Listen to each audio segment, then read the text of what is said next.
அடிக்கடி சளி இருமல்னு ஹாஸ்பிட்டல் போய் டயர்ட் ஆயிட்டீங்களா? அப்போ சைனாக்காரங்க ஃபாலோ பண்ணுற இந்த சூப்பர் சீக்ரெட் டிப்ஸை கண்டிப்பாக ட்ரை பண்ணி பாருங்க. ஒரு பாத்திரத்தில் தண்ணி எடுத்துட்டு அதில் லவங்கப்பட்டை, வெங்காயம், பூண்டு, ஆரஞ்சு, இஞ்சி, அப்புறம் எலுமிச்சம்பழம் இது எல்லாத்தையும் ஒன்றா போட்டு நல்லா கொதிக்க வைங்க. இந்த மேஜிக் பானத்தை ஒரு நாளைக்கு 2 தடவை 1 கப் குடிச்சிட்டு வந்தா போதும். உங்கள் நுரையீரலில் தேங்கி இருக்கிற சளியெல்லாம் வெளியே வந்துடும். அது மட்டும் இல்லாம தொண்டை வீக்கம், விடாத இருமல், அப்புறம் மூச்சு குழாய் அலர்ச்சி போன்ற எல்லா பிரச்சனைகளும் அடியோடு காணாம போயிடும். இந்த பானத்தை அப்படியே குடிக்க கஷ்டமா இருந்தா கொஞ்சமா தேன் கலந்து குடிங்க.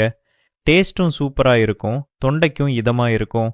இதை காலையில வெறும் வயிற்றுலையும் நைட் தூங்க போறதுக்கு முன்னாடியும் குடிச்சா இன்னும் நல்ல ரிசல்ட் கிடைக்கும். இயற்கையான முறையில் ஆரோக்கியமா வாழ சைனாக்காரங்க வச்சிருக்க ரகசியம் இதுதான். நீங்களும் இன்னைக்கே ட்ரை பண்ணி பாருங்க. எப்படி இருக்குன்னு கமெண்ட்ல சொல்லுங்க.